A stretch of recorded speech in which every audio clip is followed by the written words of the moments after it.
اسلام سے نہ بھاگو، راہ خدا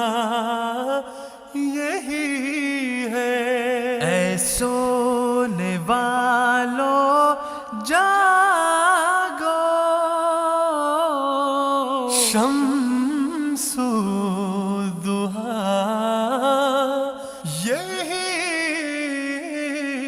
ہے۔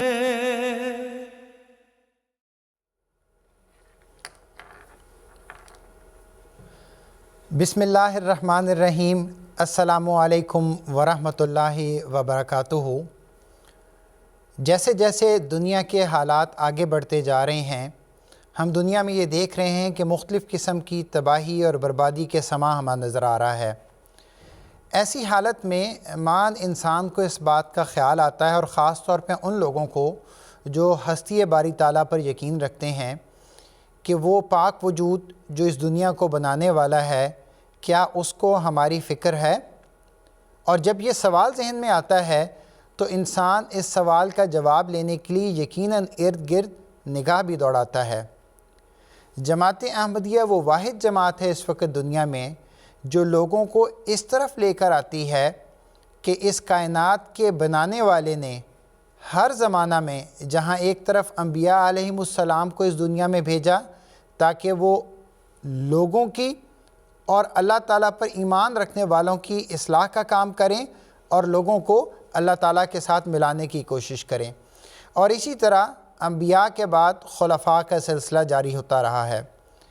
جماعت احمدیہ کا یہ دعویٰ ہے کہ موجودہ دور میں خلافت احمدیہ ہی وہ نظام ہے جو اللہ تعالیٰ کی طرف سے مقرر کردہ ہے اور انسانیت کی فلاح، بہبود اور انسانیت کو اللہ تعالیٰ سے ملانے کے لیے کام کر رہا ہے۔ یقیناً یہ دعویٰ ایسا ہے کہ جو لوگ اس دعوے کو نہیں مانتے وہ اس بارے میں سوال کر سکتے ہیں، اور اسی قسم کے سوالات کے جوابات دینے کے لیے آج کا ہمارا یہ پروگرام راہ ہدا ہے۔ خلافت کے موضوع پر، خلافت احمدیہ کے موضوع پر آپ کے ذہن میں آپ کا کوئی سوال ہو، آپ کے کسی بھائی یا بہن کا کوئی سوال ہو تو ہم سے اس پروگرام میں ضرور کریں۔ آج کا پروگرام راہ ہدا MTA انٹرنیشنل کے لنڈن اسٹوڈیو سے آپ کی خدمت میں براہ راست پیش کیا جا رہا ہے۔ آج بھی خاکسار کے ساتھ یہاں لنڈن اسٹوڈیو میں موجود ہیں مولانا نصیر احمد قمر صاحب، جبکہ انشاءاللہ نشریاتی رابطے کے ذریعے ہمارے ساتھ ہوں گے مولانا ساجد محمود بٹر صاحب۔ آپ دونوں مہمانوں کو میں خوش آمدید کہتا ہوں، اور نصیر صاحب میں آپ سے اس بات کا ذکر کرنا چاہوں گا، بلکہ یہ سوال آپ کے سامنے پیش کرنا چاہوں گا۔ دیکھیں، دو قسم کے لوگ ہیں۔ ایک تو وہ لوگ ہیں جو جماعت احمدیہ سے وابستہ نہیں ہیں، لیکن وہ لوگ بھی ہیں جو جماعت احمدیہ سے وابستہ ہیں اور خلافت احمدیہ پر ایمان رکھتے ہیں۔ ہر دو طبقے کا ایک کامن سوال ہوتا ہے، اور وہ سوال یہ ہے کہ جس طرح انبیاء کی اطاعت کی جاتی ہے، انبیاء کی باتیں مانی جاتی ہیں، کیا اسی نہج پہ، اسی طرز پر خلفاء کی بھی باتیں ماننی چاہیے؟ تو آج کے پروگرام کی ابتدا میں آپ اس سوال کی وضاحت کرتے ہیں۔ دیکھیں، مختصر تو اس کا جواب یہی ہے کہ جب نبی کی اطاعت لازم ہے تو اس کے خلیفہ کی اطاعت بھی اسی طرح لازم ہے۔ لیکن میں اپنے سامعین کی سہولت کے لیے اس کو ذرا تھوڑا سا کھول کے ایک سوال کی صورت میں اور پھر آگے اس کو مزید وضاحت کے ساتھ بیان کرنا چاہتا ہوں۔ سوال جو اصل میں بنیادی طور پہ شاید ہونا چاہیے وہ یہ ہے کہ کوئی انسان کسی دوسرے انسان کی اطاعت کیوں کرے؟ اور یہ وہ سوال ہے جو انبیاء کے منکرین اور مکذبین کی طرف سے کیا گیا، اور قرآن مجید نے اس کا ذکر فرمایا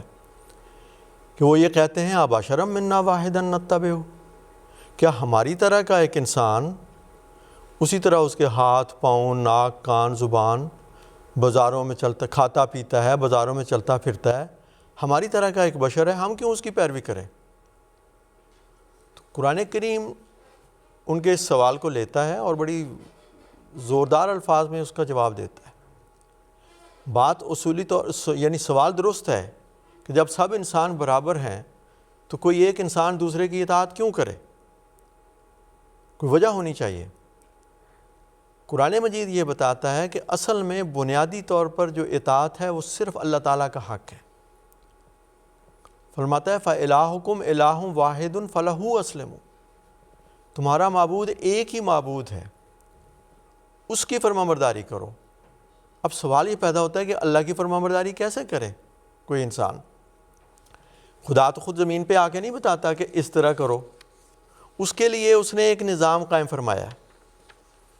کیونکہ نہ خدا براہ راست زمین پہ آتا ہے اور بتاتا ہے کہ میری فرمانبرداری اس طرح کرو، نہ ہر انسان کو یہ طاقت ہے کہ وہ خدا سے براہ راست ملاقات کر سکے۔ اس کی سہولت کے لیے اللہ تعالیٰ خود بندوں میں سے کسی کو منتخب فرماتا ہے، اس پر اپنی وحی نازل فرماتا ہے، اور وہ جس کو وہ اپنی وحی سے نوازتا ہے وہ کامل طور پر اللہ تعالیٰ کے حکموں کی پیروی کرتا ہے، اتباع کرتا ہے، اور وہ یہ اعلان کرتا ہے کہ انما انا بشر مثلکم، یہ تمہاری بات ٹھیک ہے کہ میں تمہاری طرح کا ایک انسان ہوں، لیکن یوحا الیہ، میری طرف وحی خدا کی نازل ہوتی ہے، اور ان اتبع الا ما یوحا الیہ، جو بھی اللہ کی طرف سے وحی کیا جاتا ہے میں اس کی کامل اتباع کرتا ہوں۔ جب اس طرح وہ وجود جسے خدا تعالیٰ نبوت کے مقام پر فائز فرماتا ہے، رسالت کے مقام پر فائز فرماتا ہے، وہ اس کی کامل طور پر اس کی وحی کی اتباع کرتا ہے، تو پھر اللہ تعالیٰ حکم دیتا ہے دوسروں کو کہ اب تم اس کی اطاعت کرو تو سمجھو میری اطاعت کی۔ اور اس بات کو پھر قرآن کریم بڑی وضاحت سے یہ بیان فرماتا ہے، اور اللہ تعالیٰ حکم فرماتا ہے وَمَا أَرْسَلْنَا مِن رَسُولٍ إِلَّا لِيُطَاعَ بِإِذْنِ اللَّهِ، وہ جو نبی یا رسول ہے وہ اپنی ذات کے لیے نہیں اطاعت کا مطالبہ کرتا، وہ جب کہتا ہے کہ فَاتَّقُوا اللَّهَ وَأَطِیعُونِ، کہ میری پیروی کرو، تو وہ اللہ کے حکم کے تابع یہ اعلان کرتا ہے۔ اذن اللہ کے نتیجے میں اس کی اطاعت کا اللہ تعالیٰ نے حکم دیا ہے کہ اس لیے اس کی اطاعت کرو کہ اس نے ہماری اطاعت کی ہے، اور اس کی اطاعت میری اطاعت ہوگی۔ اور یہ نبی اکرم صلی اللہ علیہ وسلم نے اس بات کو اپنے ارشادات مبارکہ میں بھی کھول دیا کہ جس نے میرے مقرر کردہ امیر کی اطاعت کی اس نے میری اطاعت کی، اور جس نے میری اطاعت کی اس نے اللہ کی اطاعت کی، اور جس نے میرے مقرر کردہ امیر کی نافرمانی کی اس نے گویا میری نافرمانی کی، اور جس نے میری نافرمانی کی اس نے گویا خدا کی نافرمانی کی۔ تو اطاعت بنیادی طور پر صرف اللہ تعالیٰ کا حق ہے، یا جس کو وہ یہ حق عطا فرمائے کہ اب تم اس کی اطاعت کرو تو سمجھو میری اطاعت کی۔ تو یہ وہ نظام ہے جس کے ذریعے سے اللہ تعالیٰ نبیوں کو چنتا ہے اور ان کی اطاعت کو بنی نوع انسان پر لازم قرار دیتا ہے، تبھی وہ خدا کی عبودیت کے حق ادا کر سکتے ہیں۔ اور یہ جو اللہ تعالیٰ نے فرمایا کہ جب نبی کی اطاعت جو ہے وہ اللہ کے حکم کے تابع ہوتی ہے،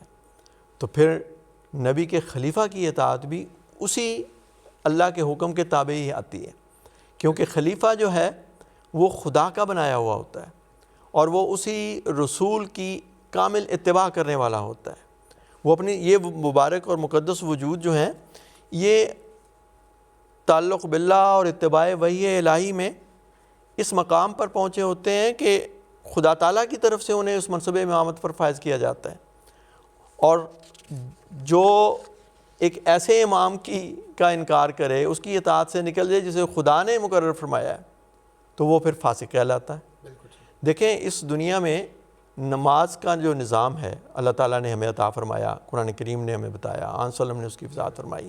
اور نماز میں ایک امام ہوتا ہے، اور رسول اللہ صلی اللہ علیہ وسلم نے فرمایا کہ امام کی کامل پیروی کرنی، حتیٰ کہ اگر وہ غلطی سے مثلا رکوع میں جانا تھا یا سجدے میں جانا تھا اور وہ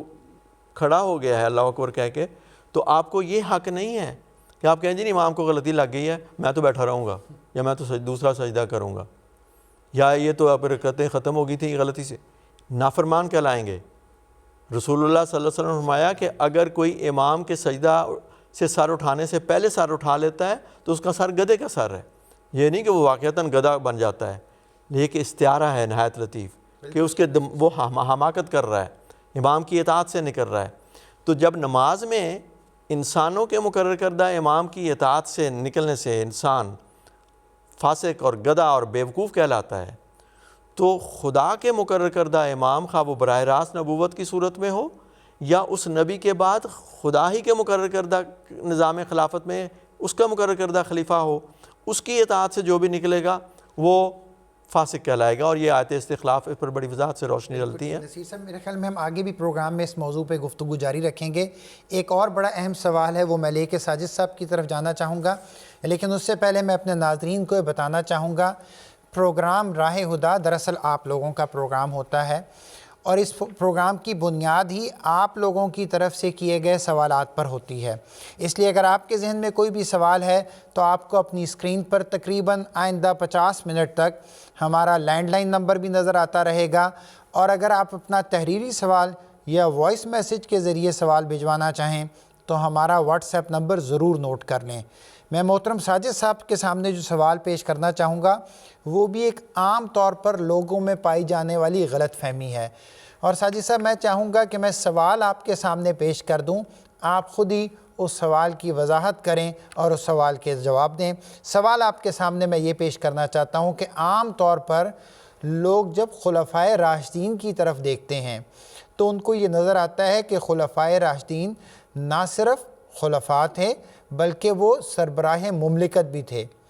جب اس بات کو وہ تاریخ میں ملاحظہ کرتے ہیں تو ان کے ذہن میں یہ سوال پیدا ہوتا ہے کہ خلافت احمدیہ کا جو نظام ہے یا حضرت اقدس مسیح موعود علیہ السلام کے بعد جو خلافت کا چلنے والا سلسلہ ہے، کیا یہ خلفاء بھی سربراہ مملکت نہیں ہونے چاہیے؟ یہ سوال کرنے والے کا سوال ہے۔ ساجد صاحب آپ ان کے سوال کی بھی وضاحت کریں اور جواب بتا دیں کہ کیوں خلفائے احمدیت کے لیے سربراہ مملکت ہونا ضروری نہیں ہے۔ جی برہان صاحب جزاک اللہ۔ خلیفہ کا جو لفظ ہے وہ عربی زبان کا لفظ ہے اور اس کا مطلب ہے جانشین۔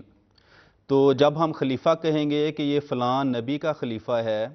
تو مراد ہے کہ نبی جو کام کرتا رہا ہے اس کا اب وہ خلیفہ بھی وہی کام کرے گا، کیونکہ وہ خلیفہ اس نبی کا جانشین ہے۔ اس لحاظ سے حضرت صلی اللہ علیہ وآلہ وسلم کو ہم دیکھتے ہیں تو حضرت صلی اللہ علیہ وآلہ وسلم جہاں ایک طرف نبی ہیں وہاں ساتھ خدا تعالیٰ نے ان کو حکومت کی ذمہ داریاں بھی سونپی تھی تاکہ جو قرآن کریم کے شریعت والے احکام حکومت کے ساتھ ریلیٹڈ ہیں وہ بھی دنیا میں نافذ کر کے اپنا عملی نمونہ دکھا دیں۔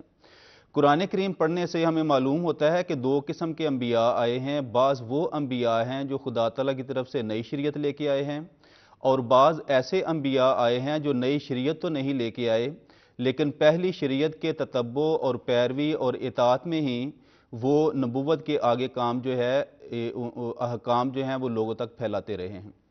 پہلی قسم جو ہے اس میں مثلاً حضرت موسیٰ علیہ السلام ہے۔ جب شریعت ملی ہے تو ظاہری حکومت بھی خدا تعالیٰ نے ساتھ دی تاکہ وہ لوگوں میں سارے تورات کے احکام کو عملی صورت میں دکھا سکیں، خواہ وہ حکومت کے ساتھ تعلق رکھنے والے ہیں یا حکومت کے ساتھ تعلق رکھنے والے نہیں ہیں۔ تو حضرت موسیٰ علیہ السلام کا جو بھی خلیفہ ہوا ہوگا، حضرت یوشع بن نون کے متعلق کہتے ہیں کہ وہ پہلے خلیفہ تھے، تو وہ بھی جہاں پہ ایک طرف اپنے لوگوں کی روحانی رہنمائی کر رہے ہوں گے وہاں پہ ساتھ ساتھ ظاہری حکومت کو بھی جو ہے وہ سنبھال رہے ہوں گے۔ اسی طرح حضرت صلی اللہ علیہ وآلہ وسلم کو اگر دیکھیں تو رسول اکرم صلی اللہ علیہ وآلہ وسلم کو بھی ظاہری حکومت بھی ساتھ ملی ہے اور ظاہری سلطنت بھی ساتھ ملی ہے۔ تو چونکہ آپ اپنے زمانے میں جہاں روحانی امور کی طرف توجہ دلا رہے تھے وہاں ساتھ ساتھ سربراہ مملکت کے طور پر یہ فیصلے بھی جو ہے وہ اپنے متبعین کے کر رہے تھے۔ آپ کا جو بھی خلیفہ ہوا ہے، حضرت ابوبکر پہلے خلیفہ بنے ہیں، پھر حضرت عمر فاروق بنے ہیں، پھر حضرت عثمان غنی، حضرت علی مرتضیٰ رضی اللہ تعالیٰ عنہم، تو جو بھی حضور کا خلیفہ ہے حضرت صلی اللہ علیہ وآلہ وسلم کا خلیفہ، اس کے لیے اسی طرح جانشینی کرنی ہے جیسے حضرت صلی اللہ علیہ وسلم نے کام کیے ہیں، تو وہ حکومت بھی ساتھ کرے گا، وہ ظاہری سلطنت کے کام جو ہے وہ ساتھ چلائے گا۔ اسی طرح اگر ہم دوسرا پہلو لیں تو حضرت عیسیٰ علیہ السلام کی واضح مثال جو ہے وہ ہمیں نظر آتی ہے کہ آپ خدا تعالیٰ کی طرف سے ایسے نبی آئے ہیں جن کو خدا تعالیٰ نے ظاہری حکومت ساتھ نہیں دی، لوگوں کی تربیت، لوگوں کے اخلاقی معیار کو اعلیٰ کرنا، ان کے دلوں میں پاکیزگیاں پیدا کرنا، روحانیت ان کی بڑھانا، خدا تعالیٰ کے ساتھ تعلق جو ہے وہ بڑھانا، یہ حضرت عیسیٰ علیہ السلام کے کام ہیں۔ اور ظاہری حکومت، ظاہری سلطنت جو ہے وہ خدا تعالیٰ نے حضرت عیسیٰ علیہ السلام کو نہیں دی۔ اسی لیے آپ کے بعد جو بھی خلافت کا سسٹم چلا ہے، جس کو موجودہ زمانے میں جیسی بھی وہ خلافت ہے، پاپائیت کہتے ہیں، جیسی بھی انہوں نے آگے چلائی ہوئی ہے، ابھی تک چل رہی ہے، تو ظاہری حکومت کے ساتھ ان خلفاء کا جو ہے وہ تعلق نہیں ہے، حضرت عیسیٰ علیہ السلام کے جانشینوں کا۔ اسی طرح حضرت مسیح موعود علیہ السلام جو آنے والے موعود تھے، ان کے جو آپ نے زمانہ گزارا ہے اس میں بھی ظاہری حکومت والا زمانہ نہیں ہے۔ ظاہری حکومت اور سلطنت وہ خدا تعالیٰ نے آپ کے سپرد نہیں کی، اس لیے جو کام آپ نے اپنی زندگی میں کیے ہیں، آپ کا جو بھی خلیفہ بنے گا وہ بھی وہی کام کرے گا۔ چنانچہ حضرت صلی اللہ علیہ وسلم کی پیشگوئیوں کے مطابق حضرت مسیح موعود علیہ السلام کو خدا تعالیٰ نے اگر نبی بنا کے بھیجا ہے تو آپ ظاہری حکومت لے کے نہیں آئے، ظاہری سلطنت لے کے نہیں آئے، آپ نے قرآن کریم کی شریعت، قرآن کریم کا مغز جو ہے، قرآن کریم کی اعلیٰ تعلیم، اسلام کی اعلیٰ روحانی تعلیم وہ لوگوں تک پہنچائی ہے۔ اس لحاظ سے اسی شریعت کا یہ کام حضرت مسیح موعود علیہ السلام کی فرما برداری اور اطاعت میں آپ کی خلافت جو ہے وہ پوری دنیا میں کرے گی اور قیامت تک کرتی چلی جائے گی، اور اس کا تعلق بھی جو ہے ظاہری حکومتوں کے ساتھ، ظاہری سلطنتوں کے ساتھ نہیں ہوگا۔ اس بات کی پیشگوئی اصل میں حضرت صلی اللہ علیہ وآلہ وسلم نے فرما دی تھی، اور حضور نے فرمایا یہ ہے کہ جو آنے والا آخری زمانے میں موعود ہے اس کو حضور نے عیسیٰ ابن مریم کا لقب دیا ہے۔ اب سوال یہ ہے کہ امت محمدیہ میں آنے والے رہنما کو عیسیٰ کا لقب ملنا حضرت صلی اللہ علیہ وآلہ وسلم کا، یہ ہماری عظیم الشان رہنمائی کر رہا ہے، اور اس میں دو عظیم الشان پیشگوئیاں۔ نمبر ایک پیشگوئی یہ ہے کہ جیسے حضرت عیسیٰ علیہ السلام ظاہری حکومت کے ساتھ نہیں آئے تھے، اسی طرح میری امت کی اصلاح کرنے والا جو آخری زمانے میں موعود آئے گا وہ بھی ظاہری حکومت ساتھ لے کے نہیں آئے گا، ظاہری سلطنت اس کے ساتھ نہیں ہوگی۔ نمبر دو، حضرت عیسیٰ علیہ السلام کی وفات کے بعد خلافت کا سلسلہ چل رہا ہے اور وہ موجودہ زمانے تک چلتا چلا جا رہا ہے، اس خلافت کا تعلق، جانشینی کا تعلق بھی ظاہری حکومت کے ساتھ نہیں ہے۔ تو حضرت صلی اللہ علیہ وسلم نے یہ پیشگوئی بھی ساتھ فرما دی مسیح کا ٹائٹل دینے کے نتیجے میں کہ امام مہدی اور مسیح ابن مریم جو اس امت کا ہوگا، اس کی وفات کے بعد جو خدا تعالیٰ خلافت کا سلسلہ چلائے گا، ثم تکون خلافت علی منہاج النبوہ کے مطابق، وہ بھی قیامت تک چلے گا، لیکن ظاہری حکومت، ظاہری سلطنت جو ہے وہ اس کے ساتھ نہیں ہوگی۔ تو اصل چیز جو ہے وہ خلیفہ ہے۔ خلیفہ کس کا ہے؟ اگر وہ ظاہری حکومت کے ساتھ ہے تو اس کا جانشین بھی ظاہری حکومت کے ساتھ آئے گا، اگر نبی ظاہری حکومت کے ساتھ نہیں ہے تو اس کا جانشین بھی ظاہری حکومت کے ساتھ نہیں ہوگا۔ اس لیے ہم ہمیشہ اپنے خلفاء کے ساتھ جو الفاظ استعمال کرتے ہیں وہ کیا ہے؟ خلیفۃ المسیح الاول، کہ مسیح موعود علیہ السلام کے پہلے خلیفہ، خلیفۃ المسیح الثانی، مسیح موعود علیہ السلام کے دوسرے خلیفہ، خلیفۃ المسیح الثالث، خلیفۃ المسیح الرابع، اور موجودہ زمانے میں خلیفۃ المسیح خامس اید اللہ تعالیٰ بنصر عزیز، یعنی حضرت مسیح موعود علیہ السلام کے پانچویں خلیفہ۔ تو خلیفہ کا لفظ وہ اپنی ذات میں عظیم الشان رہنمائی کہ نبی ظاہری حکومت کے ساتھ ہے تو خلیفہ بھی ظاہری حکومت کے ساتھ، اگر نبی ظاہری حکومت کے ساتھ نہیں تو اس کا خلیفہ اور اس کا جانشین بھی ظاہری حکومت کے ساتھ نہیں ہوگا۔ محترم ساجد صاحب، مجھے امید ہے ہمارے ناظرین کو اس سوال کا جواب مل گیا ہوگا کہ کیا وجہ ہے کہ خلفائے احمدیت سربراہ مملکت نہیں ہے، اور کیا وجہ ہے کہ خلفائے راشدین سربراہ مملکت بھی تھے۔ آپ لوگوں کے سوالات ہمیں مل رہے ہیں، لیکن نصیر صاحب ایک سوال، یہ اتفاق ہے کہ یہ سوال تو ہمیں پہلے بھی موصول ہوا تھا، لیکن عارف الزمان صاحب نے بھی اسی قسم کا ایک سوال بھی بھیجا ہے۔ جو سوال میں آپ کے سامنے پیش کرنا چاہتا ہوں وہ یہ ہے کہ کچھ لوگوں میں یہ تاثر ہے کہ جو خلافت کا سلسلہ ہے وہ صرف تشریع نبوت کے بعد ہوتا ہے، تو اگر کوئی تشریع نبی نہیں ہے تو پھر اس کے بعد خلافت کا سلسلہ بھی جاری نہیں ہوگا۔ میں چاہوں گا مختصراً اس بات کی بھی وضاحت کر دیں۔ دیکھیں، پچھلی دفعہ بھی پروگرام میں نے عرض کیا تھا، اور ابھی محترم ساجد صاحب نے بھی اس بات پہ ایک اور انداز سے روشنی ڈالی ہے کہ حضرت صلی اللہ علیہ وسلم کے سلسلے کو موسوی سلسلے سے مشابہت دی گئی ہے قرآن کریم میں، اور فرمایا ہے کہ انا ارسلنا الیکم رسولا شاہدا علیکم کما ارسلنا الی فرعون رسولا، اور دوسری طرف آیت استخلاف نے سورہ نور میں اللہ تعالیٰ نے یہ فرمایا کہ وعد اللہ الذین آمنوا منکم وعملوا الصالحات لیستخلفنہم فی الارض کما استخلف الذین من قبلہم، جس طرح پہلوں میں اللہ تعالیٰ نے خلافت کو قائم فرمایا اسی طرح امت محمدیہ میں بھی خلافت کو قائم فرمائے گا۔ تو ایک پہلو جو اس کے ایک اور سوال کے ضمن میں انہوں نے ذکر کیا کہ حضرت موسیٰ علیہ السلام کے بعد مختلف نبی آتے رہے، اور وہ حضرت موسیٰ علیہ السلام کی شریعت پر ہی عمل کرتے رہے، ہر نبی آنے والے نبی پر کوئی نئی شریعت نہیں نازل ہوئی۔ قرآن کریم نے یہ اس بات کا ذکر فرمایا ہے، میں نے گزشتہ دفعہ بھی ذکر کیا تھا کہ اللہ تعالیٰ فرماتا ہے کہ ہم نے تورات میں ہدایت اور نور نازل کیے، یحکم بہ النبیون الذین اسلموا، تو جو بعد میں نبی آتے رہے وہ اسی کی پیروی کرتے رہے، اسی شریعت کی جو حضرت موسیٰ علیہ السلام پر نازل ہوئی۔ بعد میں ہر نبی پر کوئی نئی شریعت نہیں نازل ہوئی۔ تو اسی طرح جس طرح وہاں پہ حضرت عیسیٰ علیہ السلام آئے اور انہوں نے یہ اعلان کیا کہ میں کوئی نئی شریعت نہیں لے کے آیا، تورات کا کوئی ایک شوشہ بھی منسوخ کرنے کے لیے نہیں آیا، وہی حکم ہے، اسی کے مطابق میں فیصلہ کرنے کے لیے آیا ہوں اور تمہیں تمہارے اختلافات کو ختم کرنے کے لیے اللہ تعالیٰ نے مجھے بھیجا ہے۔ تو حضرت اس زمانے میں حضرت مسیح موعود علیہ السلام پر کوئی نئی شریعت نازل نہیں ہوئی اور ہو بھی نہیں سکتی تھی، کیونکہ قرآن کریم نے بڑی وضاحت سے یہ بتا دیا ہے کہ شریعت جو ہے الیوم اکملت لکم دینکم واتممت علیکم نعمتی، شریعت مکمل ہو چکی، دین مکمل ہو چکا حضرت اقدس محمد مصطفیٰ صلی اللہ علیہ وسلم پر۔ اب آپ کے بعد کوئی نبی نہیں آ سکتا، ہاں وہ آ سکتا ہے جسے حضرت اقدس محمد مصطفیٰ صلی اللہ علیہ وسلم کی اطاعت کے نتیجے میں، آپ ہی کی مہر خاتمیت کے نتیجے میں نبوت عطا ہو، اور اس کا مقصد صرف یہ ہوگا کہ وہ اس شریعت غراء کو جو حضرت اقدس محمد مصطفیٰ صلی اللہ علیہ وسلم پر نازل ہوئی اس کو دنیا کے سامنے پیش کرے، اس کے حسن کو ان کے سامنے رکھے، اس کے احکامات، اس کی تعلیمات کو دنیا میں پھیلائے اور آپ کے دین کو ساری دنیا کے تمام ادیان پر غالب کرے۔ تو یہی حضرت اقدس مسیح موعود علیہ السلام کا دعویٰ تھا کہ میں کوئی نئی شریعت نہیں لایا۔ رہی یہ بات کہ پھر ان کے بعد آنے والے کو خلیفہ کیوں کہا، اس کی وضاحت خود حضرت صلی اللہ علیہ وسلم نے فرما دی ہے۔ تو ہم کون ہوتے ہیں اس کا انکار کرنے والے؟ کہ رسول اللہ صلی اللہ علیہ وسلم تو یہ فرمائیں اپنی امت میں قائم ہونے والی نبوت اور خلافت کے متعلق کہ اس کو دو ادوار میں تقسیم فرمایا۔ ایک وہ جو خود آپ صلی اللہ علیہ وسلم کی وفات کے مان بعد سلسلہ خلافت شروع ہوا، جس میں آپ نے فرمایا کہ ثم تکون خلافۃ علی منہاج النبوۃ، اور پھر درمیان میں اس خلافت کے انقطاع کا ذکر فرمایا کہ پھر ملوکیت آ جائے گی، ملکن عادن اور ملکن جبریہ کا دور ہوگا، لیکن پھر آپ نے بشارت دی ثم تکون خلافۃ علی منہاج النبوۃ۔ تو اس میں یہ اشارہ فرما دیا تھا کہ اب جو آئے گا نبی وہ تابع نبی ہوگا، رسول اللہ صلی اللہ علیہ وسلم کا امتی نبی ہوگا،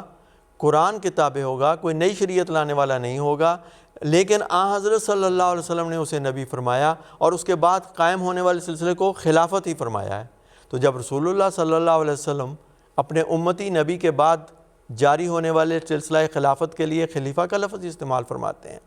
تو ہر امتی کا فرض ہے کہ وہ آپ کی کامل اطاعت میں، آپ کی غلامی میں اس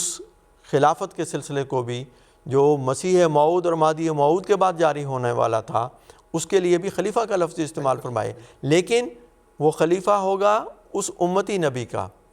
اور وہ امتی نبی پابند ہے محمد مصطفیٰ صلی اللہ علیہ وسلم پر نازل ہونے والی شریعت کا۔ تو اس تعلق سے، اس وساطت سے، اس وسیلے سے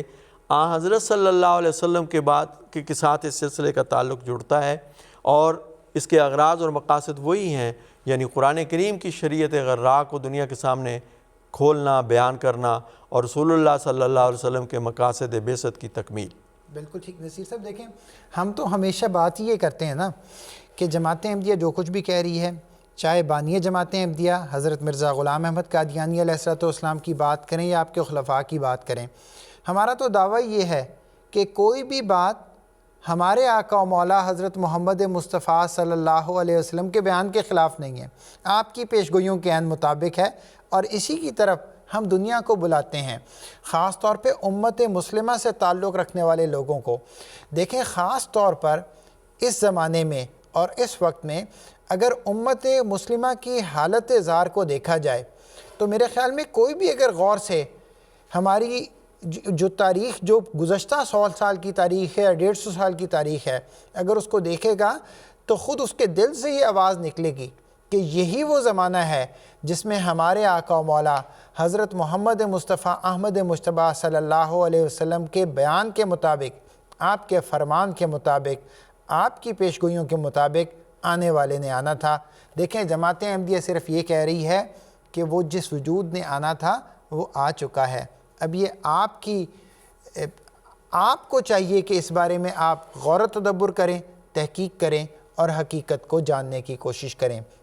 ہمارے ساتھ اور بھی سوالات موجود ہیں اس وقت۔ جو محمد شہباز صاحب کا سوال ہمیں موصول ہوا تھا، مجھے لگتا ہے کہ اس کا کچھ حصہ ساجد صاحب نے پہلے اس کا جواب دے دیا، لیکن میں چاہوں گا کہ مختصراً کچھ اور بھی اگر وہ ذکر کرنا چاہیں تو ساجد صاحب اس بارے میں ضرور بتائیں۔ محمد شہباز صاحب، ساجد صاحب آپ سے یہ پوچھنا چاہتے ہیں کہ عیسائیوں میں جو پوپ کی خلافت ہے اس کی کیا حقیقت ہے؟ ساجد محمود بٹر صاحب ہمارے بھائی محمد شہباز صاحب کے سوال کا جواب دے دیں، جزاک اللہ۔ برہان صاحب، جیسے آپ نے کہا ہے، جو پچھلا جواب دیا ہے اسی میں ایک حصہ جو ہے وہ اسی سوال کا جواب اس میں کور ہو جاتا ہے۔ حضرت عیسیٰ علیہ السلام کو خدا تعالیٰ نے نبی بنا کے بھیجا، ظاہری حکومت اور سلطنت کے ساتھ آپ نہیں آئے تھے، بنی اسرائیل کی اصلاح کی ذمہ داری جو ہے وہ حضرت عیسیٰ علیہ السلام کے سپرد تھی۔ قرآن کریم فرما رہا ہے کہ رسولاً الی بنی اسرائیل، کہ حضرت عیسیٰ علیہ السلام کو بنی اسرائیل کی طرف رسول بنا کے بھیجا ہے۔ نبی کی چونکہ دائمی بقا نہیں، قیامت تک اس نے زندہ نہیں رہنا ہوتا، انسان ہوتا ہے، اس کی بھی وفات ہوتی ہے، تو جب وفات پا جاتا ہے تو اس کی برکات لوگوں کو پھیلانے کے لیے اللہ تعالیٰ نے خلافت کا نظام جاری کیا۔ یہی نظام پھر عیسائیت میں بھی جاری ہوا۔ حضرت صلی اللہ علیہ وآلہ وسلم نے بیان فرمایا ہے کہ ما من نبوت قط الا تابعتها خلافت، کہ ہر نبوت جو خدا تعالیٰ کی طرف سے آئی ہے اس نبوت کے بعد جو ہے خلافت نے اس کی قائم مقامی جو ہے وہ لی ہے۔ چنانچہ حضرت عیسیٰ علیہ السلام کے بعد بھی خلافت کا جو جانشینی کا ہے حضرت عیسیٰ علیہ السلام کا جو ہے وہ سلسلہ چلا ہے۔ چنانچہ اناجیل اگر ہم پڑھیں تو وہاں بھی حضرت عیسیٰ علیہ السلام اپنے ایک حواری کو، غالباً پطرس ان کا نام ہے، باقاعدہ نام لے کر جو ہے وہ ان کو یہ کہہ رہے ہیں کیا تم مجھ سے محبت رکھتے ہو، اور وہ آگے سے عرض ہی یہ کر رہے ہیں کہ حضرت عیسیٰ علیہ السلام سے کہ میں یقیناً آپ سے محبت رکھتا ہوں۔ تو اس پہ ان کو نصیحت یہ کر رہے ہیں کہ پھر تم میری بھیڑوں کی نگرانی کر، میرے گلے کی جو ہے وہ حفاظت کر۔ تو گویا جو حضرت عیسیٰ علیہ السلام اپنی بھیڑیں چھوڑ کے جا رہے ہیں، اپنے عیسائی چھوڑ کے جا رہے ہیں، اپنے حواری چھوڑ کے جا رہے ہیں، وہ ذمہ داری کسی ایک حواری کے سپرد جو ہے وہ حضرت عیسیٰ علیہ السلام کر رہے ہیں۔ چنانچہ وہ جانشینی کا سلسلہ شروع ہوا، آہستہ آہستہ چلتا چلا گیا، موجودہ زمانے میں تقریباً 2000 سال ہو رہے ہیں، گو کہ اب روحانیت سے وہ دور ہو چکے ہیں، حقیقی مذہب حضرت عیسیٰ علیہ السلام کی حقیقی تعلیمات سے دور ہو چکے ہیں، لیکن یہ پہلو پھر بھی ان کا جو ہے وہ خوبی والا ہے کہ اس کے ظاہری حصے کو جو ہے وہ اجتماعی حصے کو ابھی بھی عیسائیت کے ایک بڑے حصے نے پوپ کی شکل میں جو ہے وہ محفوظ رکھا ہوا ہے، اور ابھی تک ان کا نظام جو ہے وہ چلتا چلا جا رہا ہے۔ بھائی ہیں عبدالحسیب صاحب امریکہ سے، انہوں نے سوال بھیجا ہے، وہ سوال میں آپ کے سامنے پیش کر دیتا ہوں، لیکن اس وقت ہمارے ساتھ لائن پہ کالر بھی موجود ہیں، ان سے میں بات کروں گا۔ پہلے ہم اپنے کالر سے بات کریں گے اور نصیر قمر صاحب سے، ہمارے جو کالر ہیں ان کے سوال کا جواب لیں گے، اور اس کے بعد ساجد صاحب کے پاس چلیں گے تاکہ وہ عبدالحسیب صاحب جو امریکہ سے جنہوں نے سوال بھیجا ہے اور وہ یہ پوچھنا چاہتے ہیں کہ حضور صلی اللہ علیہ وسلم کے بعد صرف 4 خلفاء ہی کیوں تھے، اس سوال کا جواب ساجد صاحب بھی دیں گے۔ لیکن ابھی ہم بات کرتے ہیں راجہ عطاء المنان صاحب سے، جو اس وقت ہم سے برطانیہ سے ہی بات کرنا چاہتے ہیں۔ السلام علیکم راجہ عطاء المنان صاحب۔ وعلیکم السلام ورحمۃ اللہ ربی صاحب، معزز مہمان گرامی کو بھی میری طرف سے السلام علیکم ورحمۃ اللہ۔ میرا ایک چھوٹا سا سوال ہے مربی صاحب، آج کل سوشل میڈیا چونکہ کافی ایکٹیو ہے تو اس میں مثلاً ٹویٹر ہے تو اس پہ بھی جماعت کے حوالے سے بھی ڈسکشنز ہوتی رہتی ہیں، اس میں عملی احباب بھی اور غیر عملی احباب بھی، اور پھر عملی احباب کی ٹویٹس کے نتیجے میں غیر عملی بہت سے سوالات کرتے ہیں۔ ایک سوال اس میں سامنے آیا تھا، ہمارا تو یہ ایمان ہے کہ حضرت امیر المومنین جو ہیں اس وقت ہمارے ایمان کے مطابق سیدنا حضرت اقدس محمد مصطفیٰ صلی اللہ علیہ وسلم کی نمائندگی میں اسلام کا نمائندہ بالواسطہ یہ خدا تعالیٰ کی نمائندگی ہے، لیکن کسی نے یہ ٹرم، جو میری یہ انڈرسٹینڈنگ ہے، اور کسی نے یہ ٹرم ایک یوز کی تھی کہ حضرت امیر المومنین جو ہیں وہ سپوکس پرسن ہیں اللہ تعالیٰ کے، تو اس پہ یہ سوال آیا کہ کیا یہ ٹرم استعمال کرنا درست ہے؟ تو اس پہ اگر پلیز اس کی وضاحت ذرا کرنا۔ راجہ صاحب سب سے پہلے تو جزاک اللہ کہ آپ نے اپنا سوال یہاں پیش کیا اس پروگرام میں۔ نصیر قمر صاحب میرے خیال میں سوال تو بڑا واضح سا ہے، آپ ان کی وضاحت کر دیں۔ میرے خیال میں یہ جو ٹرم ہے نا سپوکس پرسن، یہ خاص طور پہ ہے بھی میڈیا کی ٹرم بہت زیادہ استعمال ہوتی ہے، اور خاص طور پہ مختلف حکومتی اداروں کے یا مختلف سربراہان مملکت کے آگے انہوں نے سپوکس پرسن رکھے ہوتے ہیں۔ تو اسی سینیریو میں لگتا ہے سوشل میڈیا میں کسی نے حضور انور ایدہ اللہ تعالیٰ بن عزیز کو اللہ تعالیٰ کا سپوکس پرسن کے طور پہ لکھ دیا ہے تو شاید یہ ذوقی بات، لیکن میں چاہوں گا آپ ہمارے ناظرین کے لیے اس کی وضاحت کر دیں۔ ہمیں احتیاط کرنی چاہیے، ضروری نہیں کہ دنیا کی ٹرمز کو آپ روحانی معاملات میں بھی اس کو ضرور استعمال کریں۔ جو قرآن کریم نے اور مسیح موعود علیہ السلام میں حضرت مسیح موعود علیہ السلام نے اور خلفائے کرام نے جس طرح خلافت کے مضمون کو، خلافت کے مقام کو بیان فرمایا ہے، اس کے مطابق ہی بات کرنی چاہیے، اس سے آگے نہیں بڑھنا چاہیے۔ خدا تعالیٰ جب کسی کو نبی بنا کر بھیجتا ہے تو کیا نبی کے متعلق یہ کہیں گے کہ خدا تعالیٰ کا سپوکس پرسن ہے؟ اگر وہ ہے تو پھر خلیفہ بھی ہے۔ بات یہ ہے کہ خدا تعالیٰ نبی کے ذریعے اپنی مشیت کو دنیا پہ ظاہر فرماتا ہے۔ وہ حضرت اقدس مسیح موعود علیہ السلام نے فرمایا کہ نبی خدا کے وجود کا آئینہ ہوتا ہے۔ یہ ہے نبوت کا مقام، جو اگر مختصر لفظوں میں بیان کیا جائے کہ ان کے ذریعے سے ہم خدا تعالیٰ کی احکامات کی، اس کی تعلیمات سے آگاہی پاتے ہیں، اور وہ اپنے عمل سے کہ کس طرح ان احکامات پر عمل پیرا ہونا ہے، تو اللہ تعالیٰ کی عبودیت کس طرح اختیار کرنی ہے، وہ ہمارے لیے ایک نمونہ قائم فرماتے ہیں۔ اور یہی وہ بات ہے جو پھر بعد میں خلافت کی صورت میں بھی جاری ہوتی ہے، کیونکہ خلیفہ کا انتخاب بھی اللہ تعالیٰ خود فرماتا ہے۔ تو یہ وہ پاک و مقدس وجود ہوتے ہیں جو اپنی ہر قسم کی انانیت سے یا دنیوی ان چیزوں سے خالی ہوتے ہیں، کوئی نام و نمود، جاہ و حشمت کی ان کو غرض نہیں ہوتی۔ وہ خالصتاً خدا تعالیٰ کی وہی کتابیں ہوتے ہیں، ان کے ذریعے سے ہمیں پتہ چلتا ہے کہ اللہ تعالیٰ ہمیں کیسا بنانا چاہتا ہے۔ ان کے وجود ہمارے لیے ایک نمونہ ہوتے ہیں۔ تو کسی نبی یا خلیفہ کے متعلق یہ کہنا ہے کہ خدا کا سپوکس پرسن ہے، یہ مناسب نہیں ہے۔ حضرت مسیح موعود علیہ السلام نے اس مضمون کو ایک جگہ پہ یوں بھی بیان فرمایا ہے کہ وہ نبی جو ہے اور خدا کے یہ جو مقرر کردہ خلفاء ہوتے ہیں، یہ قرنا ہوتے ہیں، ان میں جس طرح اللہ تعالیٰ پھونکتا ہے اسی طرح کی آواز آتی ہے، ان میں ان کی اپنے نفس کی کوئی ملونی نہیں ہوتی۔ تو ہم یہ کہہ سکتے ہیں کہ انبیاء اور خلفاء کے ذریعے ہمیں اللہ تعالیٰ کی مشیت ہم پر ظاہر کی جاتی ہے، اور اس کے احکامات کی جو اصل غرض و غایت ہے، جو قرآن اس زمانے میں مثلا قرآن کریم ہے، حضرت صلی اللہ علیہ وسلم کے ارشادات ہیں، ان کی صحیح تفسیر اور تشریح ہمیں خلافت کے ذریعے سے اس زمانے میں عطا ہوتی ہے۔ وہ لوگ جو خلافت سے وابستہ نہیں ہیں، وہ اسی قرآن کی بعض ایسی تفسیریں کرتے ہیں جو قرآن کریم سے ٹکراتی ہیں، حضرت صلی اللہ علیہ وسلم کے ارشادات سے ٹکراتی ہیں۔ لیکن آپ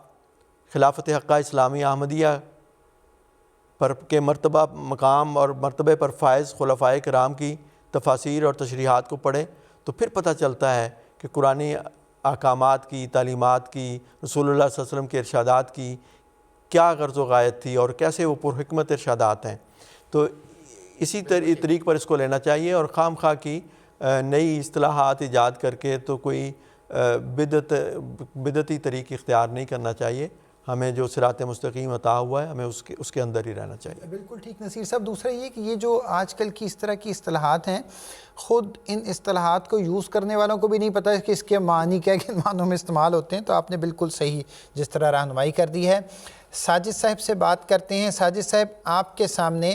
عبدالحسیب صاحب کا امریکہ سے سوال میں نے پیش کیا تھا، لیکن ناظرین کے لیے میں دوبارہ دہرا دیتا ہوں۔ عبدالحسیب صاحب یہ پوچھنا چاہتے ہیں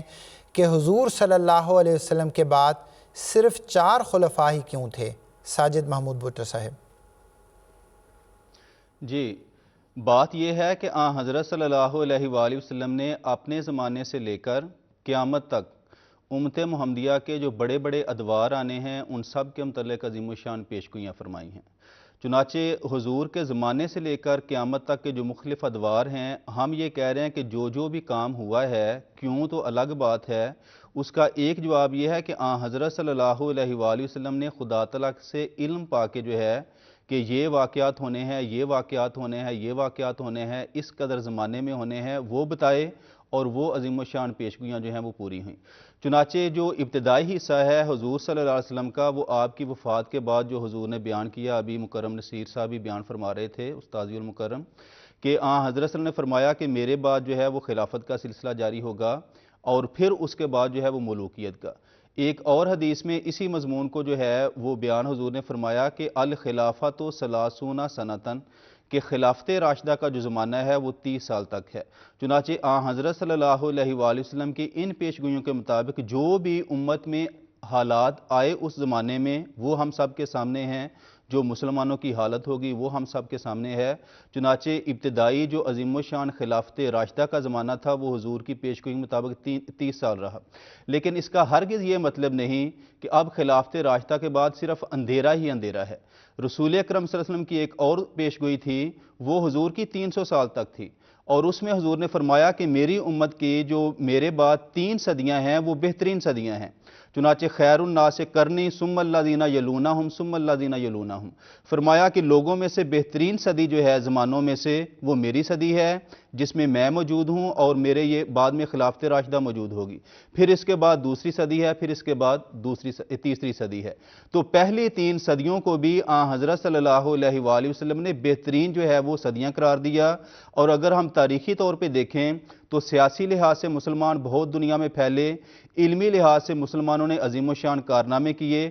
حضرت صلی اللہ علیہ وآلہ وسلم کی احادیث مبارکہ انہی 300 سالوں کے اندر زیادہ تر جو ہیں وہ اکٹھی کی گئی ہیں۔ جو فقہ کے 4 بڑے ائمہ ہیں وہ اسی زمانے میں آ رہے ہیں، تو ہر پہلو سے مسلمانوں کو خدا تعالی نے غیر مولی اپنے فضلوں سے نوازا ہے، اپنی رحمتوں سے نوازا ہے۔ پھر حضور کی ہی پیشگوئیوں کے مطابق جو ہے وہ ادوار آئے ہیں جو ظلمت کے تھے، تاریکی کے تھے، اور اس میں رسول اکرم صلی اللہ علیہ وسلم کی پیشگوئیاں تھیں۔ خدا تعالیٰ ہر صدی کے سر پر جو ہے وہ مجدد بھیجتا چلا جائے گا، یا پھر خدا تعالیٰ اولیاء بھیجے گا جو اس تاریک زمانے میں جو ہے وہ روشنی کے دیے، روشنی کے چراغ کے طور پر جو ہے وہ کام کر رہے ہوں گے۔ لیکن جب ظلمت انتہا تک پہنچ جائے گی تو پھر خدا تعالیٰ اپنی طرف سے جو ہے وہ عظیم الشان مسیح کو بھیجے گا جو میرا قائم کام ہوگا، اور آخری زمانے میں میری اطاعت اور فرما برداری کے نتیجے میں خدا تعالیٰ اس کو مقام مہدویت، مقام مسیحیت، مقام نبوت دے گا، اور اس کے بعد خلافت، اور وہ خلافت جو ہے وہ پھر قیامت تک چلتی چلی جائے گی۔ تو یہ مختلف ادوار کے متعلق حضرت صلی اللہ علیہ وسلم کی پیشگوئیاں ہیں اور وہ پوری ہو رہی ہیں۔ ساجد محمود بھٹو صاحب، آپ نے نہ صرف حضرت صلی اللہ علیہ وسلم کے بعد جو خلفائے راشدین کا دور ہے اس کا ذکر کر دیا، بلکہ موجودہ زمانے تک بھی حضرت صلی اللہ علیہ وسلم نے جو بھی پیشگوئیاں فرمائی ہیں ان کا بھی اشارتاً ذکر کر دیا ہے۔ اس وقت مجھے اسکرین پر یہ بتایا جا رہا ہے کہ ہمارے ایک بھائی ہیں جو کراچی پاکستان سے تعلق رکھتے ہیں، اور وہ یہ کہتے ہیں کہ جماعت کے بارے میں انہوں نے تحقیق کر لی ہے اور ان کو تسلی ہو چکی ہے۔ اب وہ پوچھنا یہ چاہتے ہیں کہ جماعت میں شمولیت کا کیا طریق ہے۔ میں اپنے اس بھائی کو اور کوئی بھی دنیا کے کسی بھی کونے میں بسنے والا میرا بھائی یا میری بہن جماعت احمدیہ میں شامل ہونا چاہتی ہے تو ان کی میں رہنمائی کر دیتا ہوں۔ سب سے اہم بات جو یاد رکھنے والی ہے وہ یہ ہے کہ جب کوئی انسان جماعت احمدیہ میں داخل ہوتا ہے تو وہ خلیفۃ المسیح ایدہ اللہ تعالیٰ بن عزیز کی بیعت کرتا ہے۔ تو سب سے آسان بات تو یہ ہے کہ آپ ایک خط لکھیں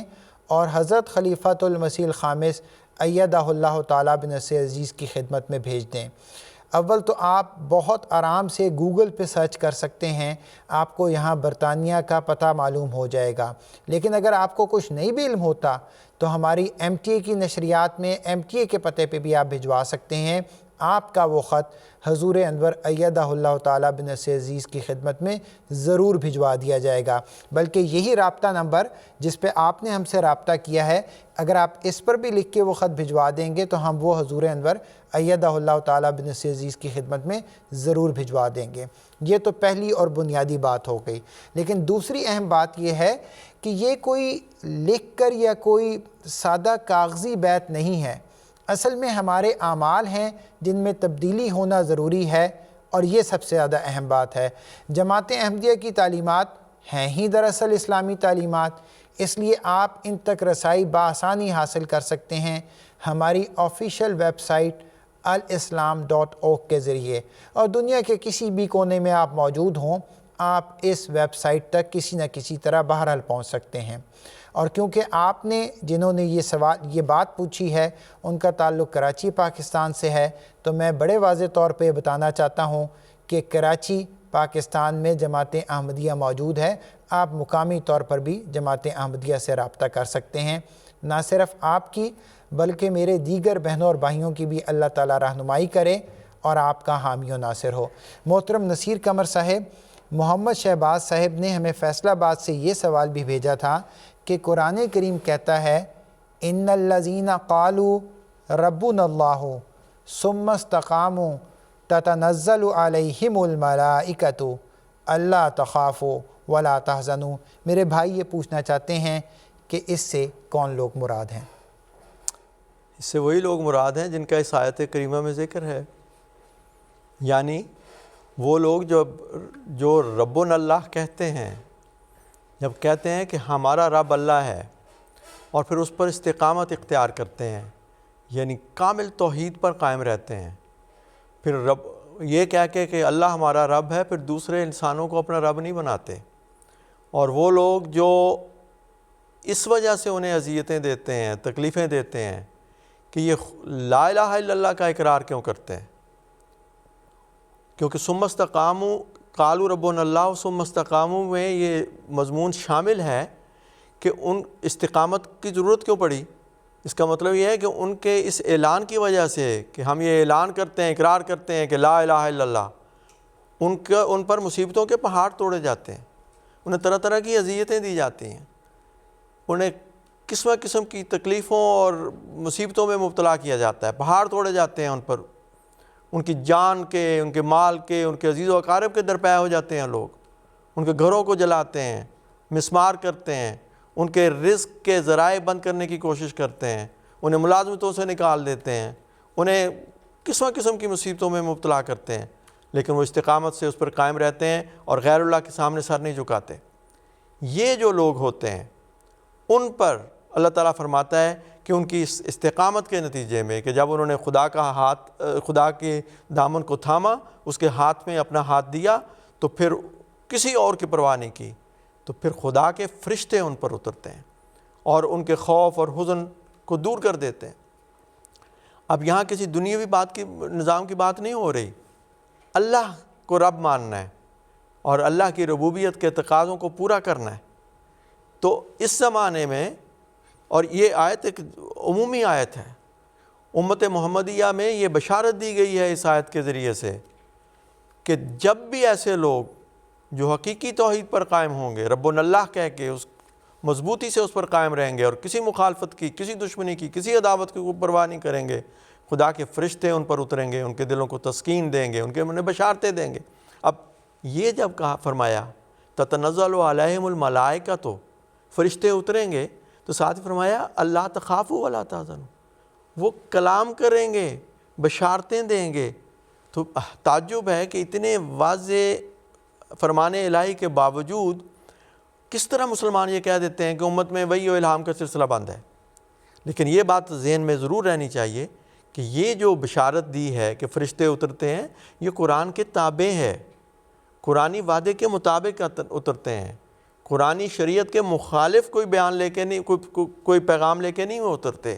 یہ مومنین کے لیے ہی بشارتیں ہیں۔ تو رسول اللہ صلی اللہ علیہ وسلم نے اس آیت کے ذریعے سے امت محمدیہ کو یہ بشارت دی ہے کہ اگر تم واقعتاً خدا والے ہو جاؤ گے، تو اگر تم پر مصیبتوں اور کے پہاڑ بھی توڑے جائیں اور تم پھر بھی استقامت اختیار کرو گے، تو تم دیکھو گے خدا کے فرشتے تمہیں ہر قسم کے خوف اور حزن سے نجات دیں گے، تمہیں تسلیاں دیں گے، تمہیں سچی رویا اور کشوف سے نوازیں گے، الہام سے نوازیں گے، مکالمہ اور مخاطبہ کا شرف تمہیں حاصل ہوگا۔ اور امت میں سینکڑوں ہزاروں لوگ ایسے گزرے ہیں جن کے ایسے واقعات ملتے ہیں، اور اس زمانے میں ہم یہ کہہ سکتے ہیں، علی بصیرت کہتے ہیں، حضرت مسیح موعود علیہ السلام پر ایمان لانے والی جماعت جو خدا تعالیٰ کے فضل سے استقامت کے غیر معمولی نمونے دکھاتے ہوئے ہر قسم کی قربانیاں پیش کرتی چلی جا رہی ہے، عزیزوں سے جدا کیے گئے، مقدمات میں مبتلا کیے گئے، جانوں کے نذرانے انہوں نے پیش کیے، عدالتوں میں، جیلوں میں گھسیٹا گیا، لیکن وہ انہوں نے اپنے لا الہ الا اللہ سے منہ نہیں موڑا۔ ابھی چند سال پہلے کی بات ہے جب جنرل ضیاء الحق کے دور میں کلمہ تربیہ کو مٹانا شروع کیا انہوں نے احمدیہ مساجد سے، اور اب بھی ایسے واقعات ہوتے رہتے ہیں، تو احمدیوں نے لا الہ الا اللہ کے بیج بھی اپنے سینے پہ سجائے، انہیں مارا جاتا تھا پھر بھی وہ احد اور لا الہ الا اللہ کی آواز بلند کرتے تھے، یہاں تک کہ غیر احمدیوں کو کہا جاتا تھا کلمہ پڑھو، کہتے نہیں یار کلمہ پڑھ کے ہم نے لوگوں سے مار کھانی، لیکن احمدیوں نے ہر قربانی دی۔ یہ وہ لوگ تھے، آپ ان کے واقعات تو سنیں، ان سے ملیں تو صحیح، پوچھیں تو صحیح۔ جماعت کے لٹریچر میں بھی واقعات پھیلے پڑے ہیں، کس طرح خدا کے فرشتوں نے انہیں جیلوں میں بھی تسلی دی، انہیں واقعتاً سچی رویا اور کشوف سے نوازا، اور ان کے ہر قسم کے خوف اور حزن کو ان سے دور کر دیا، دین میں بھی انہیں مضبوطی عطا فرمائی، اور اس مضبوطی کے نتیجے میں ان کی دنیا کو بھی سنوار دیا۔ تو یہ خدا کے وعدے آج بھی اللہ کے فضل سے جماعت احمدیہ میں تو بڑی کثرت سے پورے ہو رہے ہیں۔ بالکل ٹھیک۔ نصیر صاحب، جس طرح آپ نے ذکر کیا ابھی کل کے خطبہ جمعہ میں حضور انور ایدہ اللہ تعالیٰ بن عزیز ہمارے بھائی عبدالسلام شہید کا ذکر کیا، ظالموں نے کس بے دردی کے ساتھ چھوٹے بچوں کی موجودگی میں باپ کو اس اذیت سے، اور پھر وہ اللہ تعالیٰ کی راہ میں شہادت کا رتبہ پا گئے، تو یہ وہ نظارے ہیں جو جماعت احمدیہ قرآنی بیان کے مطابق اب بھی دیکھ رہی ہے۔ میرے بھائی نے، کیونکہ پہلے ایک بھائی نے ذکر کیا تھا وہ جماعت احمدیہ میں داخل ہونا چاہتے ہیں، just for the sake of record جسے کہتے ہیں،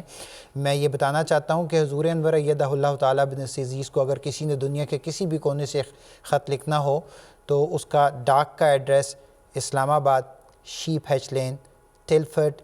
GU10 2AQ UK ہے۔ آپ اس پہ لکھ کر خط اپنا بھجوا سکتے ہیں۔ اس وقت ہمارے ساتھ کال پہ موجود ہیں نصیر حبیب صاحب، اور وہ ہم سے بات کرنا چاہتے ہیں۔ نصیر حبیب صاحب، السلام علیکم ورحمۃ اللہ وبرکاتہ۔ السلام علیکم ورحمۃ اللہ وبرکاتہ۔ میں نے وہ سوال جو اسپوکس مین کی ٹرم یوز کرنے کے بارے میں ماشاءاللہ مولانا نصیر احمد قمر صاحب نے بہت ہی جامع جواب دیا ہے، تو میں صرف یہ عرض کرنا چاہتا تھا کہ دنیاوی ٹرمیں جیسے انہوں نے فرمایا، دنیاوی ٹرمیں جو ہیں ان کو ہم اپلائی نہیں کر سکتے۔ دیکھیں حضرت صلی اللہ علیہ وسلم کے بارے میں جو نبی جو ہوتا ہے وہ اس طرح فانی فلا ہوتا ہے، اس کی توجہ جو ہے اللہ تعالیٰ کی رحمت کو کھینچ کے لاتی ہے، اور وہ پھر وہ اس کی رحمت سے، اس اپنی قوت قدسی سے وہ لوگوں کے دل میں ایمان پیدا کرتا ہے۔ کیا کسی دنیاوی اسپوکس مین کے بارے میں یہ ہم کہہ سکتے ہیں؟ تو وہ جو ہے کہ یہ جو نبی میں اس کی توجہ اور قوت قدسی کا جو کمال ہوتا ہے، تو وہ جو رول ادا کرتا ہے، احیائتا اموات القرون بجلبۃ ماذا یماثلک بہذا الشانی، کو جو مردوں کو زندہ کرتا ہے، کیا کوئی دنیاوی اسپوکس مین ایسا کر سکتا ہے؟ کیا کسی دنیاوی اسپوکس مین کے بارے میں ہم کہہ سکتے ہیں قل ان کنتم تحبون اللہ فاتبعونی یحببکم اللہ، یعنی اس کی وہ جو پیروی کریں؟ تو وہ تو اسپوکس مین، کیا یہ اس طرح ہو سکتا ہے خدا کی مرضی میں اس طرح فنا ہو جائے کہ اس کا کچھ باقی، اس کا سب کچھ جو ہے وہ خدا کا ہی ہو؟ تو یہ تو ایسی ٹرمیں جو ہیں وہ نہیں یوز کرنی چاہیے، جو اتنی جامع ٹرمیں جو ہیں۔ اور کیا پھر کوئی ایسا اسپوکس مین حضرت حضرت ابو بکر رضی اللہ تعالیٰ عنہ نے جب کہا گیا بہت خطرہ ہے اسامہ رضی اللہ عنہ کا لشکر نہ بھیجیں، تو انہوں نے کہا میری تو لاش کو گھسیٹتے پھریں یہاں گلیوں میں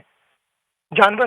تب بھی میں نہیں یہ باز آؤں گا۔ کیا کوئی دنیاوی اسپوکس مین اس درجے پر اطاعت کر سکتا ہے؟ تو ماشاءاللہ انہوں نے بہت اچھا جواب دیا ہے، تو اس کا کوئی نہیں۔ تو میں بات یہی عرض کروں گا، اگر خواہی دلیل آشکش باش محمد ہست برہان محمد۔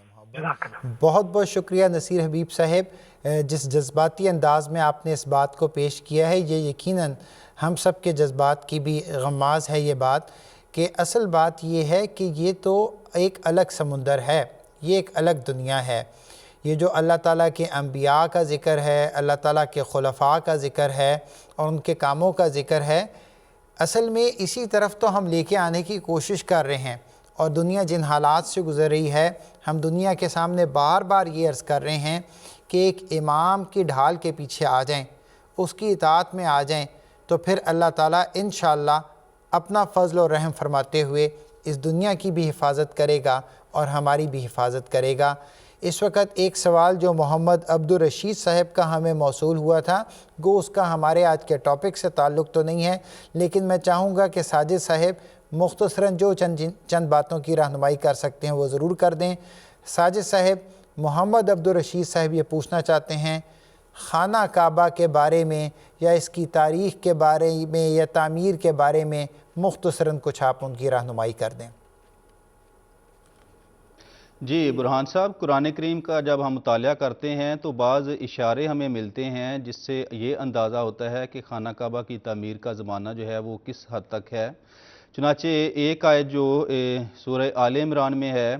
اس میں اللہ تعالیٰ نے مضمون بیان فرمایا ہے کہ اِنَّا اَوَّلَ بَیْتٍ وُضِعَ لِلنَّاسِ لَلَّذِی بِبَکَّۃَ، فرمایا کہ انسانوں کی بہتری کے لیے، انسانوں کی بھلائی کے لیے، انسانوں میں روحانیت اور ایمان اور اخلاق کی اعلیٰ صفات پیدا کرنے کے لیے بنی نوع انسان کے لیے زمین پر جو سب سے پہلا گھر بنایا گیا وہ تھا جو خانہ کعبہ تھا، اور للذی ببکہ تھا، اور بکہ کی جگہ پہ تھا۔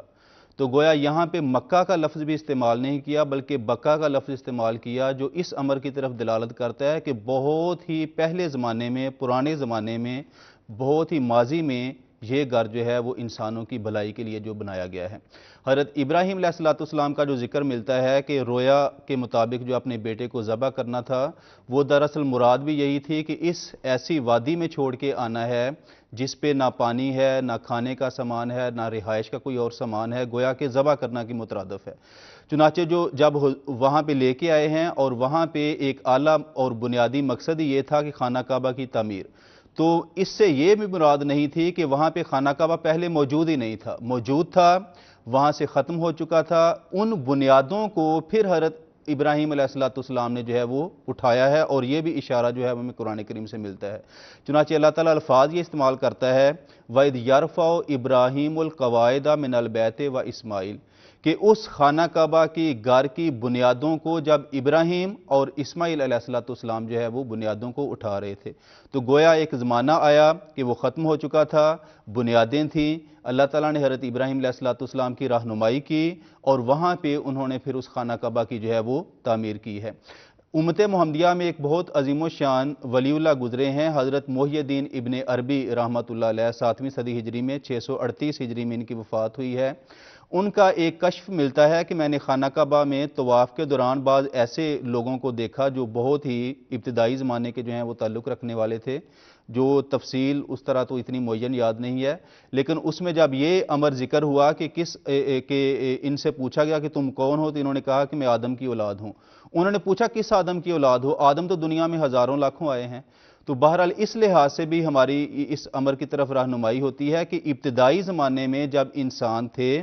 ان کو جب ضرورت اس لحاظ سے معیار اس پہ پہنچے کہ اخلاق، روحانیت اور ایمان کی نعمتیں حاصل کریں، تو اسی زمانے سے خدا تعالیٰ نے اس خانہ کعبہ کا جو ہے وہ آغاز کیا، اور حضور سے بھی بہت پہلے، حضرت ابراہیم علیہ السلام سے بھی بہت پہلے لوگ جو ہیں مختلف زمانوں میں اس گھر کا آ کے طواف کیا کرتے تھے اور حج اور اس قسم کے رسوم جو ہیں وہ ادا کیا کرتے تھے۔ ساجد صاحب، مجھے امید ہے نہ صرف محمد عبدالرشید صاحب کو ان کے سوال کا جواب مل گیا ہوگا بلکہ دیگر احباب اور خواتین بھی جو اس بارے میں کچھ جاننا چاہتے ہوں گے ان کو بھی کافی اس کے بارے میں معلومات مل گئی ہوگی۔ محترم نصیر قمر صاحب، سید احمد اویس صاحب سوال پوچھنا چاہتے ہیں، کیا حضرت مصلح موعود رضی اللہ عنہ اور جماعت احمدیہ تحریک پاکستان کے حق میں تھی؟ مجھے نہیں پتہ کیوں یہ سوال کر رہے ہیں، شاید اس وقت پاکستان کے حالات دیکھ کر بیچارے یہ سوال کر رہے ہیں، لیکن بہرحال ان کا یہ سوال بنتا ہے، میں چاہوں گا آپ ان کی رہنمائی کر دیں تاریخی لحاظ سے۔ مختصراً تو میں یہی کہوں گا کہ آپ تاریخ احمدیت کی وہ جلدیں پڑھ لیں جس میں پاکستان کی جب برصغیر ہند و پاک میں تقسیم ہوئی ہے اور پاکستان کا وجود جو ہے وہ عمل میں آیا ہے، اس دور کی تاریخ احمدیت میں بڑی تفصیل سے یہ ساری باتیں درج ہیں کہ جماعت احمدیہ نے کیا کیا خدمات انجام دی ہیں اس ملک کی تخلیق میں، اور اس میں سب سے جو بنیادی بات ہے کہ حضرت قائد اعظم محمد علی جناح جو ہندوستان کے مسلمانوں سے اور ان کے طرز عمل سے مایوس ہو کر انگلستان میں آ گئے تھے، وہ واپس جا کے مسلمانوں کی قیادت کی طرف آتے ہی نہیں تھے، وہ کہتے تھے کہ نہیں۔ تو اس وقت حضرت مصلح موعود رضی اللہ تعالیٰ عنہ کی ہدایت پر حضرت مولانا عبدالرحیم صاحب درد رضی اللہ عنہ جو انگلستان میں اس وقت سلسلے کے مبلغ تھے، انہوں نے حضرت محمد علی جناح صاحب سے رابطہ کر کے انہیں کنونس کیا، اور خود حضرت قائد اعظم نے خود اس بات کا اعتراف کیا کہ درد صاحب کی جو ترغیب اور تحریض تھی اس نے میرے لیے کوئی چارہ نہیں چھوڑا سوائے اس کے کہ میں اس بات کو قبول کروں، اور پھر انہوں نے قیادت کو قبول کیا اور واپس تشریف لے گئے، اور مسلمانوں کی ایک الگ مملکت کے قیام کے سلسلے میں جد و جہد کا کی جو انہوں نے سیادت کی، اور اس کے نتیجے میں جماعت نے بھرپور معاونت کی ہے۔ اور اس بات کا اعتراف خود قائد اعظم اور دوسرے جو اکابرین تھے انہوں نے کھلم کھلا موجود ہے، تاریخ میں موجود ہے۔ آج اگر ان چیزوں کو چھپا لیا جائے، نظر انداز کر دیا جائے، بہت ساری تاریخی حقائق کو بگاڑا جا رہا ہے، یہ بھی نعوذ باللہ کہا جا رہا ہے اور بہت پروپیگنڈا کیا جا رہا ہے۔ جس طرح یہ کہتے ہیں کہ مسیح موعود السلام جماعت احمدی جو ہیں جی انہوں نے کوئی نبوت نہیں بنا لی ہے، جھوٹا پروپیگنڈا ہے، کوئی نبوت نہیں بنائی، وہی نبوت ہے جس کا رسول اللہ صلی اللہ علیہ وسلم نے ذکر فرمایا تھا۔ اس طرح ہمارے متعلق کہا جاتا ہے کہ جی نعوذ باللہ یہ انہوں نے کوئی نئی شریعت بنا لی ہے، جھوٹی بات ہے۔ یہ کہا جاتا ہے کہ جی ملک کے غدار ہیں، جھوٹی بات ہے، اور آج خود ایک دوسرے کو وہی باتیں کہہ رہے ہیں۔ حضرت مسیح السلام نے بہت پہلے فرمایا تھا کہ مجھ پہ جو تم الزام لگاتے ہو یہ سارا قرض ہے، تمہیں واپس ملے گا۔ اور جو لعنتیں، جو پھٹکار وہ جماعت احمدیہ کی طرف منسوب کرتے تھے، جو جھوٹی باتیں لگاتے تھے، آج خود اپنے اوپر ایک دوسرے پر لگا رہے ہیں اور واقعتاً لگا رہے ہیں، یعنی ان پہ چسپاں ہو رہی ہیں وہ باتیں۔ ہمارے جو تاریخ میں جائیں، ایک سچے حقیقت کی تلاش کرنے والے طالب علم کی طرح تاریخ کا مطالعہ کریں، اور اب بھی کچھ ایسے لوگ ہیں، گائے بگائے ایسی آوازیں اٹھتی ہیں جو مانتے ہیں کہ جماعت احمدیہ نے اور احمدیوں نے جو کردار پاکستان کی تخلیق اور تعمیر اور ترقی میں انجام دیا ہے وہ غیر معمولی ہے، اور تاریخ اس بات پر شاہد ہے۔ سیاسی بھی، یعنی سیاسی ان معنوں میں کہ عوام الناس کی خدمت کے لحاظ سے، اور ملک کی تعمیر و ترقی میں حصہ ڈالنے کے لحاظ سے، اور عسکری طور پر بھی جماعت احمدیوں کی جو خدمات ہیں وہ غیر معمولی ہیں، اور اس کا انکار نہیں کیا جا سکتا۔ لیکن ہمیں لوگوں سے کسی قسم کی واہ واہ یا تحسین اور آفرین کی ضرورت نہیں۔ ہم تو رسول اللہ صلی اللہ علیہ وسلم کے اس ارشاد کے مطابق حب الوطن من الایمان، یہی ہمارے ایمان کا حصہ ہے، اور رسول اللہ صلی اللہ علیہ وسلم کے ارشادات تو ہماری جان ہیں، ان پہ ہم قربان ہیں، اور پاکستان بھی اس کا ایک حصہ ہے ان لوگوں کے لیے جو پاکستانی ہیں، جو ساری دنیا میں پھیلے ہوئے احمدی ہیں، وہ اگر پاکستانی نہیں ہیں تو وہ اس وجہ سے پھر پاکستان سے محبت کرتے ہیں کہ یہ وہ ملک ہے جہاں سے جماعت احمدیہ کا پیغام ساری دنیا میں پھیلا ہے اور خلافت احمدیہ کا مرکز رہا ہے، تو وہ بھی اس سے محبت رکھتے ہیں۔ تو یہ جو حقائق کو بگاڑا جا رہا ہے، کہاں تک ہم ان باتوں میں الجھ سکتے ہیں؟ اللہ دیکھتا ہے، اور جو نیک متقی تقوی شعار لوگ ہیں وہ بھی جانتے ہیں حقائق کو، اور انشاءاللہ وقت آئے گا یہ حقائق پھر دنیا پر آشکار ہوں گے۔ لیکن ہمارا فرض ہے کہ ہم یہ بات کہتے ہیں، علی اعلان کہتے ہیں کہ اس ملک کی تعمیر و ترقی میں ہمارا حصہ تھا، لیکن افسوس یہ ہے کہ اب کچھ ایسے لوگ اس پہ مسلط ہو گئے ہیں جن کے بارے میں تاریخی حقائق ہیں کہ وہ اس ملک کے وجود کے ہی برخلاف تھے، اور وہ کہتے تھے کہ ہمارا شکر ہے کہ ہمارا اس کی تعمیر میں کوئی حصہ نہیں ہے۔ آج وہ حکومتوں میں بیٹھ گئے ہیں، اور اب وہ کیا ہے جو شعر کہتے ہیں کہ مجھ سے کہتے ہیں اہل چمن یہ چمن ہے ہمارا تمہارا نہیں۔ ٹھیک ہے، کہتے رہیں، لیکن اس چمن کا جو مالک ہے، جو خدا ہے، اور یہ مملکت خدا داد ہے، لا الہ الا اللہ کے نعرے پر بنی تھی، وہ تو حقائق کو جانتا ہے، اور انشاءاللہ ہمارا ایمان ہے کہ اللہ تعالیٰ اس ملک کو، اور دعا ہے کہ اس کو سلامت رکھے اور لوگوں کو ہدایت عطا ہو، اور ملک میں پھر امن اور سلامتی کا دور دورہ۔ ٹھیک بیان کیا۔ اصل میں بات یہ ہے کہ جس وقت قیام پاکستان ہوا وہ دراصل اسلام کے نام پر ایک قیام ہو رہا تھا۔ تاریخ احمدیت یہ بتاتی ہے کہ جہاں کہیں بھی اسلام کا نام آیا ہے، خلفائے احمدیت اور جماعت احمدیہ دفاع اسلام کے لیے، اسلام کے حقیقی پیغام کو پہنچانے کے لیے ہمیشہ ہراول دستے کے طور پر سب سے زیادہ آگے جا کے اور بڑھ چڑھ کے حصہ لیتی رہی ہے۔ ایک بات اور جی مختصر کر دوں کہ وہی تاریخ احمدیت کی میں نے مثال دی ہے، یہ جلدیں الاسلام کی ویب سائٹ پہ موجود ہیں، وہاں پہ اس عرصے کی وہ پڑھیں۔ حضرت مسلح موعود رضی اللہ تعالیٰ عنہ نے بہت سارے لیکچرز دیے، بالکل، اور ان میں جو رہنمائی دی تھی کہ اس نئی مملکت کے لیے کیا کیا کرنا چاہیے، آج بھی وہ مشعل راہ ہیں۔ بہت بہت شکریہ وہ مشعل راہ ہیں۔ بہت بہت شکریہ نصیر قمر صاحب، بہت بہت شکریہ ساجد محمود بٹر صاحب، اور ناظرین کرام آپ کا بہت بہت شکریہ۔ ہم نے کوشش تو کی کہ آپ کی طرف سے موصول ہونے والے جتنے بھی سوالات ہیں ان کو اس پروگرام کا حصہ بنائیں. لیکن اگر آپ کا کوئی سوال رہ گیا ہے تو ضرور اگلے ہفتے اسی وقت پروگرام راہ ہدا میں اپنا سوال ضرور پیش کریں. اگلے پروگرام تک کے لیے اجازت دیجیے، لیکن ایک بات بزبان شاعر یہ ضرور یاد رکھیے، مبارک وہ حقیقت جان لی جس نے خلافت کی، مبارک وہ قیادت مان لی جس نے خلافت کی، مبارک وہ جو پیوستہ خلافت کے شجر سے ہے کہ وہ محفوظ ہر خوف و خطر، ہر فتنہ گر سے ہے. اللہ تعالیٰ اس دنیا کو ہر قسم کے فتنہ و فساد سے ہمیشہ محفوظ رکھے. السلام علیکم ورحمۃ اللہ وبرکاتہ. ہم تو رکھتے ہیں مسلمانوں کا دین، ہم تو رکھتے ہیں مسلمانوں کا دین. دل سے ہے خدا میں ختم المرسلین،